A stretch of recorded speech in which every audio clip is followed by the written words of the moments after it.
안녕하세요. 스포츠고니의 김민곤입니다. 오늘은 다가오는 저녁에 치러질 J리그컵과 아시아 챔피언스 리그를 분석해보는 시간 가지도록 하겠습니다. 무엇보다 세 경기 모두 승부식 30회차에 발매된 이른 저녁에 치러지는 경기들이며 세 경기 모두 컵 대회와 지역 대항전이라는 특성을 갖고 있는 만큼 기존의 리그 일정보다 난이도가 높은 편이라 생각되어 준비해보았으며 다가오는 새벽에 있을 챔피언스 리그를 앞두고 가장 많은 주목을 받게 될 전망이라 준비해보았으니 여러분들께서도 영상을 참고하셔서 좋은 결과까지 도달하시길 응원해보면서 보시는 분석이 도움이 되셨다면 좋아요와 구독 한번 부탁드리면서 오늘의 해외 축구 3경기 분석 지금 바로 시작해보도록 하겠습니다. 오늘의 첫 번째 경기는 아시아 챔피언스 리그 8강전 산둥 타이산과 요코하마 마리노스의 맞대결입니다. 홈팀 산둥은 16강에서 가와사키를 합산 스코어 6대5로 누르면서 극적인 8강 진출에 성공했습니다.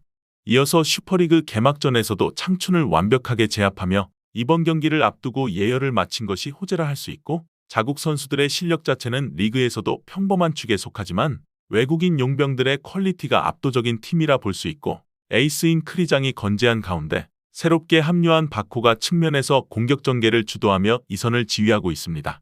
애초에 예정되어 있었던 주포 제카가 시즌 시작 도전에 십자인대 파열로 팀을 이탈했으나 서브였던 파투가 이선 자원들을 적절하게 지원하는 모습을 보여주며 1위선의 유기적인 연계가 가능한 상황이며 공격 전개의 짜임새만큼은 이번 대회에서도 최상위권에 속하며 득점을 뽑아내는 능력을 일류지만 집중력을 유지하는 능력은 아직은 3류라고 정리해볼 수 있었습니다. 다음은 원정팀 마리노스입니다. 지난 시즌 J리그 2위를 차지한 마리노스의 면모는 이제는 없다고 봐도 무방한 상황입니다. 이번 시즌부터 새로 부임한 해리 키웰 감독은 4-1-2-3 포메이션을 기반으로 경기를 지배하는 축구를 선호하는 감독입니다. 경기당 평균 70%에 육박하는 점유율을 쥐고 파이널 서드에서 상대를 계속해서 흔들고는 있으나 결과를 만들어내지는 못하고 있는 상황이며 팀의 슈팅 대비 득점 전환율이 단 5%에 그치고 있으며 직전 경기에서도 22개의 슈팅을 때리고도 단 한 골도 뽑아내지 못하며 패배를 기록하기도 했습니다.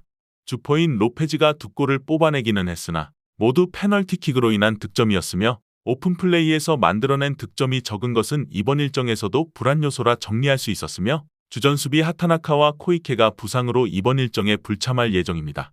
이 경기는 홈팀의 승리 쪽 접근과 다득점을 예상해 볼 수 있었습니다.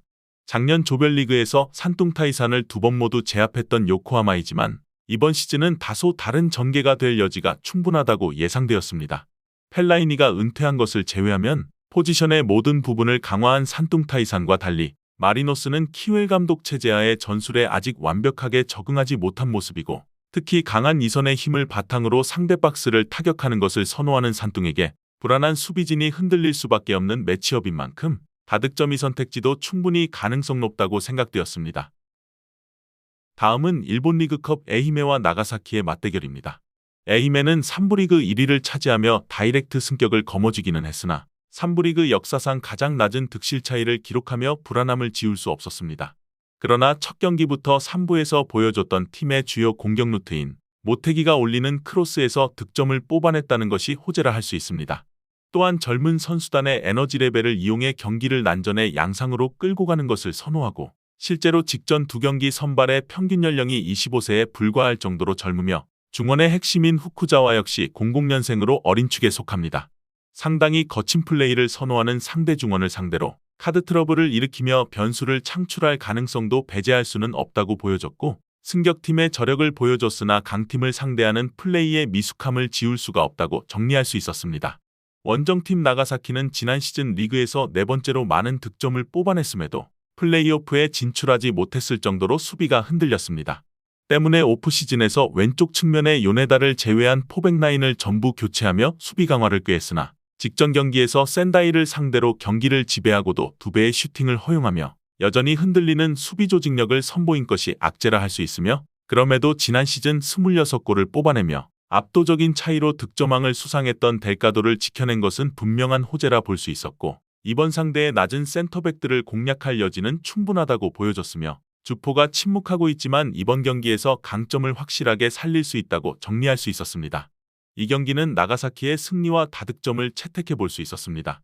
나가사키가 개막 이후 지금까지 승리가 없으나 이번 경기에서는 확실하게 앞서는 강점을 이용할 가능성이 높다고 보여졌고 주포인 델가도의 제공권을 상대가 막아낼 방도 자체가 없는 상황이며 경기 주도권 역시 나가사키가 가져갈 확률이 높아 다수의 크로스를 허용할 수밖에 없고 결국 헤더를 허용하는 빈도가 늘어나게 되면 실점으로 연결될 가능성도 배제할 수 없는 만큼 우선적으로 원정팀의 승리 쪽 접근을 추천드려 보도록 하겠습니다. 다음은 가고시마와 지바의 맞대결입니다. 가고시마는 3위와 승점 동률을 이루었으나 간발의 차이로 승격에 성공한 팀인데요. 또한 핵심 자원들의 이탈을 최대한 방지한 채로 은두카와 타나카 그리고 후지무라 등 팀의 코어 선수들을 대거 영입하며 전력을 강화한 것이 호재라 볼 수 있습니다.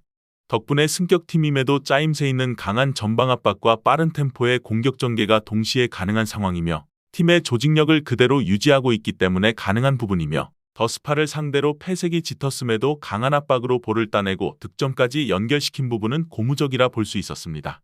이번 경기 역시 강한 압박으로 상대의 빌드업 체계를 방해하는 것이 분명하게 예상되는 상황이며 시즌 초반 조직력의 우위를 바탕으로 좋은 결과를 만들어낼 가능성도 충분하다고 정리할 수 있었습니다. 원정팀 제프 유나이티드는 몬테디오를 상대로 아쉬운 패배를 당했으나 MIFC를 완벽하게 제압하며 시즌 첫 승을 신고했습니다. 특히 두 경기에서 6골을 뽑아냈을 정도로 초반 득점력 자체는 매서운 편인데요. 특히 지난 시즌 팀을 이끌었던 주포인 코모리를 지켰으며 타나카의 완전 영입과 요코야마의 합류는 팀의 1위선의 압박의 강도와 속도를 개선할 수 있으며 실제로 직전 경기에서 강한 전방 압박으로 2골을 만들어내며 경기의 리드를 가져갔습니다. 그러나 혼전 상황에서의 박스안 수비는 분명하게 문제가 있다고 볼 수 있고 상대의 전진을 저지하는 능력이 현저하게 떨어지며 1차전에서 박스 안에서 자리를 제대로 잡지 못하며 3실점을 허용하기도 했고 이번 경기 역시 상대의 박스 타격을 저지하지 못할 가능성도 농후해 보인다 정리할 수 있었습니다. 이 경기는 제프 유나이티드의 승리와 다득점을 예상해 볼 수 있었습니다.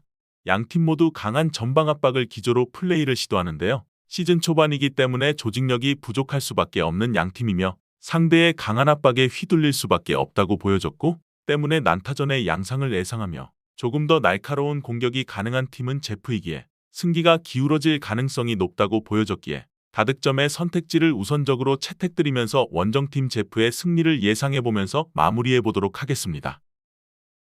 오늘 준비한 경기 분석은 여기까지입니다. 여러분들께서 보시는 분석이 조금이나마 도움이 되셨거나 준비한 분석에서 궁금하신 부분이 있으시다면 댓글로 말씀해주시면 성실히 답변 도와드리겠습니다. 또한 현재의 분석을 토대로 한 최종적인 승부식 조합과 영상에서 다루지 않은 경기들에 대한 정보와 분석이 필요하신 분들께서는 하단의 댓글에 링크를 통해 경기 분석 문의 주시면 해외 축구 정보 공유방으로 무료로 입장 도와드리고 있으니 꼭 오셔서 추가적인 정보와 조합까지 받아보시는 것을 권장드리면서 오늘의 분석은 마무리해 보도록 하겠습니다. 시청해주신 모든 분들 감사합니다.